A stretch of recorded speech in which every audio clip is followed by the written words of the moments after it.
for me, it's been the only thing in town. And I've been waiting for this for years. Seriously, I have. Been sitting there, an isolated, depressed green, fingers crossed, doing everything I can personally to make a difference. And then XR came along. I went to one of the talks and immediately I was fully engaged. I can remember ticking the box at the end asking me, was I prepared to get arrested? Tick. Was I prepared to go to prison? Oh, I don't know, that's a big one. I think, yeah, tick too. And then afterwards I think, what have I done? It was like huge for me, but I really felt I stepped into something. There was something absolutely new and fresh about this. And yeah, never looked back either.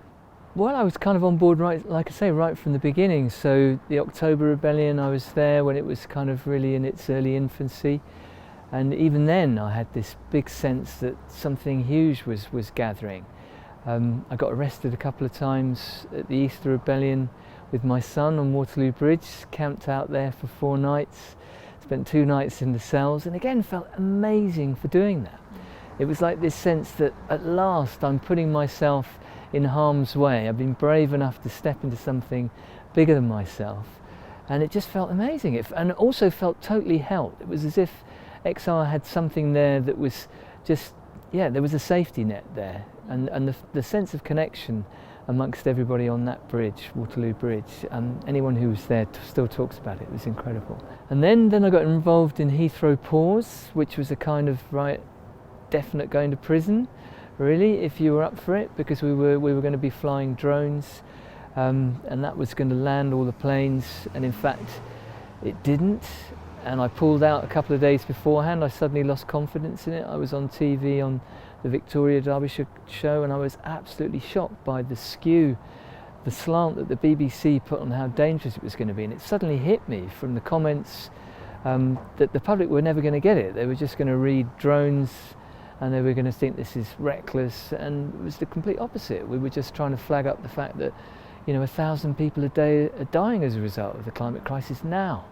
And that's the tip of the iceberg. And this was a case of saying, if we're prepared to go to prison over this for doing something completely peaceful and non-violent, then maybe enough people will wake up and think, my God, why are ordinary people doing this? But I could see that it wasn't going to go well, so I did step back, but I'm still under investigation under that. So yeah, they raided my house, 10 policemen, yeah, took away laptops, hard drive, loads of documents, all sorts of stuff. It was, yeah, quite heavy stuff. So yeah, that was my 3rd arrest. But the arrest thing, yeah, I've tried to encourage other people to step into that. I've tried to encourage other people to step into joining XR. But I realise there's this huge kind of cognitive dissonance that's going on around denial. There's like a soft denial that permeates the whole of society. And whenever you hear the topic of climate change, you can hear that this is something that's being talked about from the head. And it's really not being felt. And I reckon the only guy that's really super honest about this and made such an impact on my life is Professor Jem Bendell, Cumbria University Professor of Sustainability, and that completely changed things, because he's actually talking the truth. And I think even within XR there's an awful lot of false placed hope. We just can't really face the terror of what's coming. So yeah, I recommend anyone to have a look at Jem Bendell and deep adaptation, because it's life-changing, and it's not all doom and gloom either. There's absolute gold in there, because the invitation is to actually become the best version of yourself in this crisis, because this crisis does hold opportunity. There's great opportunity for us all to come together over this. It's like the realization that time is short. I mean, it is anyway. So this invitation is to live life as if you'd had some sort of terminal diagnosis, as if there isn't much time left, and therefore all the small stuff can drop away, and what really is important to you, your true values, you can hold them close to your heart. And it's a massive wake-up call, that it's not like I've got time and I can wait until tomorrow. I'm going to do it now. Whatever it is I'm called to do here while I'm here, it's about now. And that means about the connections you have with others, but also about looking at what is my purpose here. What is the meaning? What am I being called to do? So yeah, it's a fantastic invitation. You could waste your life just always putting it off. Saving, things like saving for tomorrow. I don't put any savings away now. I can see that any money I've got that's stuck away, saved for a pension, it's all going to get blown away by collapse, unless, and even if, but unless we do something absolutely radical and deep and profound and structural to change the system that we're in now. Because the market is not going to do it on its own, and that's what we're kind of relying on. We're relying on the market to find some sort of green solution to this. And I think we have to face up to the fact that things have to fundamentally change. Our relationship with each other, our relationship with the planet, it has to fundamentally change. And we're not even beginning to sit down and have that conversation amongst ourselves yet. And that's what we need to do, and that's what XR is inviting us to do. I would say that they are in such a unique position, such a position of responsibility. And although that could hang heavily on their shoulders, at the same time, this is just such an amazing chance for them to do something for the world.